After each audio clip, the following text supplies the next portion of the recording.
All right, LaVar, will Dallas regret it if they don't lock up Dak long-term this offseason? I have to jump out there and say, no, they won't regret it. And I think, it's unfortunate, but the reason why franchise tags are frowned upon in so many ways is because of there not being longevity for safety or just comfort and commitment from the team. They're basically giving you a one-year deal. And although it's a lot of money, there's no longevity there. There's no securities there. And we saw it happen, and it was horrible that it did. But he hurt himself, and it was a horrific injury. If they were going to give Dak that contract that Dak was looking for, it would have happened last season, Jason. The problem here is that maybe Dak and his agents are pushing for a number that just isn't going to be a realistic due or buy-in from the Dallas Cowboys. So you pose the question, is it a mistake for Dallas to will they regret this, not getting this done?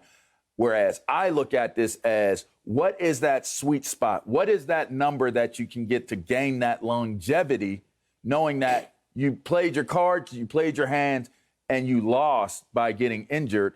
So I'm looking at Dak and his representation, and I'm saying, is it a regret if him and his representation doesn't get a deal done that's a long-term deal? May not be as much as you wanted, but is it the right deal for you to have some security, a little bit of longevity, and understanding that, you know what, if I continue to play and do something well, that maybe we'll throw this one out and do a different contract, Chris? LaVar, this must be the linebacker in you, man. Okay. Because you clearly have it out for quarterbacks. Yesterday, really Seattle doesn't need Russell Wilson. Be gone, Russ. We don't need you. And now Dallas is fine without Dak Prescott. It's the business of it. I ain't mad at you. You were a defensive guy. I get it. But now, look, I think it'd be horrible for the Cowboys if they don't sign Dak Prescott. And I get it. I'm not mistaking him for Pat Mahomes or Aaron Rodgers or anybody like that. However, Dak Prescott, but giving that money, I believe, has proven he's with the money. He ain't them. So they're going to pay him that franchise money. tag him. Pay him the same money as them, but he ain't them. I'm just saying, Chris Broussard. But that's just the nature of the business. That's just the nature of the business. If that was the nature of the business, they would have gave it to him. It's not just about how much you're worth. It's about the time of your signing. All right? And if they messed this up years ago, they should have signed Dak 2 years ago. They probably could have got him for an average of less than $30 million a year. I'm almost certain they would have, and they'd be fine. They could have signed him last year for what? $35 million a year over 4 years. They insisted on 5. They blew it. Now, I think they're going to sign him, and it is going to be at an average of about $40 million a year. And it's unfortunate because I agree he's not worth that type of money, but he is a franchise quarterback. And it is not easy to get a franchise quarterback. I know now the thinking is that we can draft a guy and we can have him on his rookie year for a few years. And while he's on his rookie scale, we can build around him and win a Super Bowl. That's happened with 2 teams. All right, Pat Mahomes, who may be the greatest to ever do it when it's all said and done, and Russell Wilson, who had this all-time phenomenal defense, the Legion of Boom.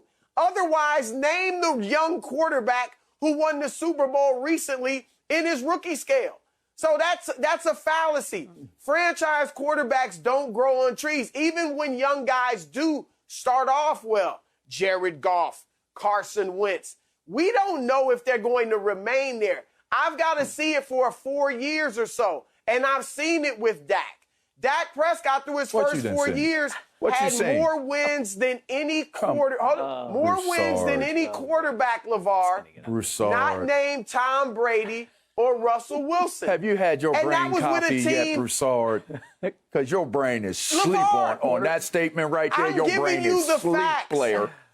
Come on.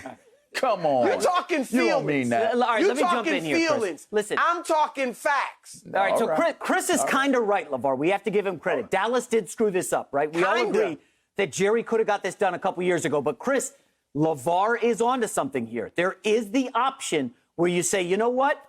We haven't been to a Super Bowl in, 25 years? Our Super Bowl drought can drive a rental car. That's how bad it's been for us right now. Maybe we just let Dak walk in free agency and start over. Why? Because, Chris, if you end up signing him to that $37.7 million franchise tag or even a 5-year deal, giving him Mahomes-ish money or Deshaun Watson money, you're going to be so cap-strapped. You're going to have to lose Leighton Vander Esch, and you're going to have to be losing Michael Gallup and all these ancillary pieces. And, Chris, I got to be honest with you. For me, Dak Prescott, he's kind of like my Netflix subscription, right? The price keeps going up, and I don't know if the quality is getting better. I really don't know if he's made that leap from, as you said, really good quarterback who's won a lot of games to can take you to a Super Bowl. You only want to talk about winning the Super Bowl? What about Jared Goff getting to the Super Bowl on his rookie contract? Then they got to pay him. Yikes, this guy stinks. Let's kick him to the curb. Carson Wentz on the rookie deal. Eagles get to the Super Bowl. I know it was Nick Foles at quarterback. Then you got to pay Wentz. Oh, my gosh, we can't build a team. Kick him to the curb. I do believe there is a nuclear option for Dallas where you say, you know what? We want Dak for 5. He only wants 4 because he wants to come back to the table in 4 years and get another massive contract.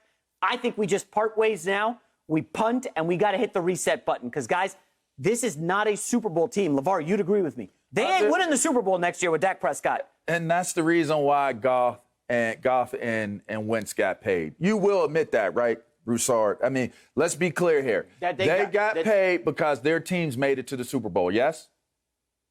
Are we okay with agreeing on that? And they were playing well at that point. They were playing, yes, but they were playing fairly well. Yeah. They were playing fairly well. And you know what? Dak Prescott has played fairly well at times. In fact, I am one who said he should have been in the conversation for MVP the year before, not this year where he got hurt, but the year before. So, but they have not been competitive enough to justify paying him that type of money. If we're saying he's a winner, he has won. But what has he won outside of winning? And that might sound like an oxymoron, and I get that. And it might have flew over some of y'all's heads, and I get that. But what has he really won, Chris? What has he really won? What, he's made it out of the first round of the playoffs? Is that how far he's made it to the second round of the playoffs? He won a playoff game. Okay, so here's my thing. Here's my thing. If you're looking at the success that Jerry Jones is seeking when he thought he had a Super Bowl-ready team to play, are we looking at this Dallas Cowboys team and saying they're closer to being a Super Bowl caliber team this year personnel-wise than what they've been in the last 2 years? I would say no. I would not look at this team. Ezekiel has been a disappointment. Their offensive line has been a disappointment.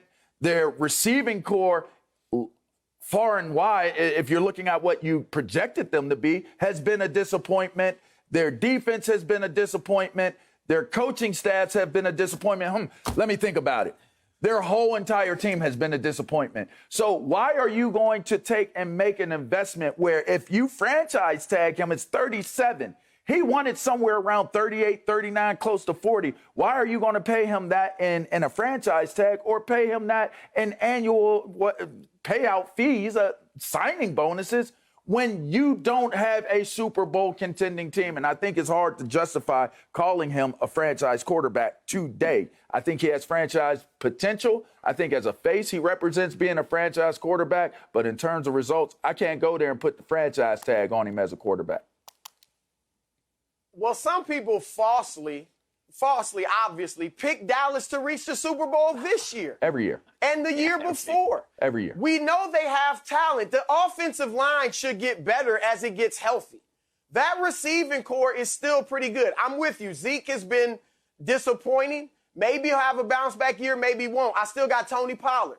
All right, I get it. They're not a great team, it looks like. That defense was horrible last year. But I do think Dak's a franchise quarterback. How in the world has he won in his first 4 years? Because last year he got hurt. First 4 years, he won more games than any quarterback not named Tom Brady or Russell Wilson. This is with a franchise that had one winning season he has not won in the more 6 years than those before he got there. He has not won more than those quarterbacks. He has won more. He's won those more years. than every other quarterback. That's correct, but he has not won more. Regular. LaVar, that's also with 6 the devil games is in the details, without Chris Ezekiel Broussard. Elliott. Chris, let me push back and ask. Look, Okay. So you said hold okay. on. Let me finish. Right. Let me finish, J-Mac. All right. They went after Troy, from Roger Staubach to Troy Aikman. It was 10 years. From Troy Aikman to Tony Romo, it was 6 years. And even with Romo as a franchise quarterback, you had a lot of losing or mediocrity in that run. Correct.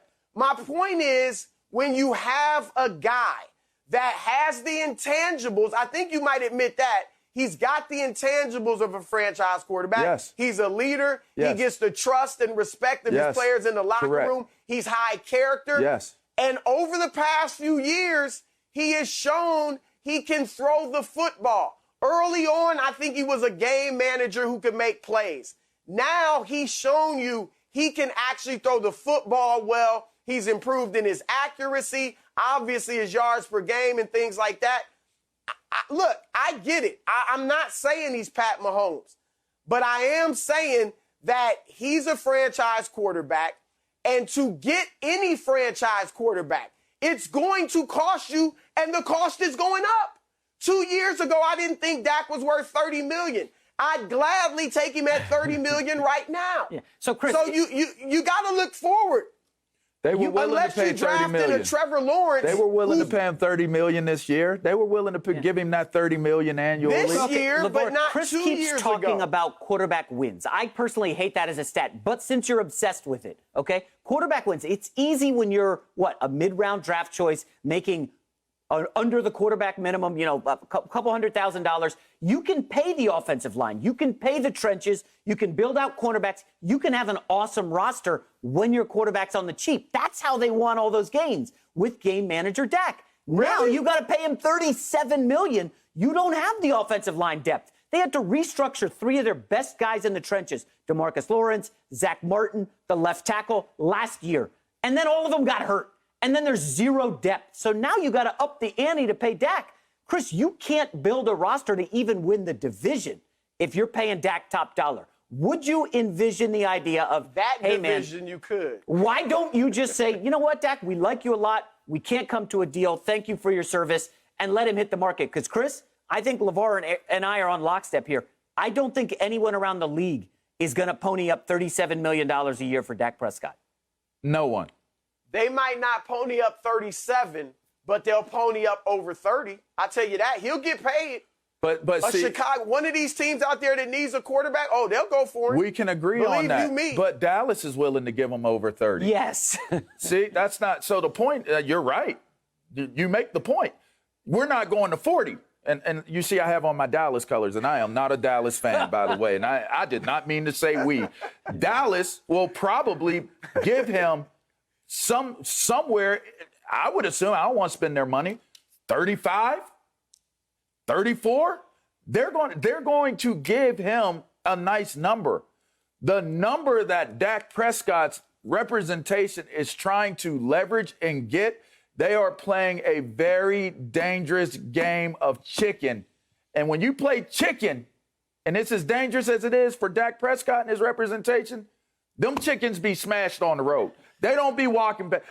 You don't get missed. You get hit.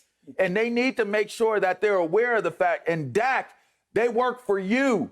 Your agency works for you. You paying them. Don't let them mess you up. Because to me, I feel as though this standoff as to why it didn't get done last year and leading into a serious season-ending injury is because you're going for a number that they clearly are not going to give you. Ezekiel Elliott did the same exact thing the year before, held him hostage on the beach with Marshall Faulk, working out, taking his good old time during training camp. And you know what they did, Chris? They got it done. They did not get it done with Dak, and it doesn't look like they're going to get it done if they're staying at the number that they're staying at. That's just facts. Like you said, feelings, facts, that's just facts. Thank you for watching. You can subscribe here to get the latest from the show, and be sure to check out more of the best clips from Undisputed, or go watch a few other segments from our other shows on FS1.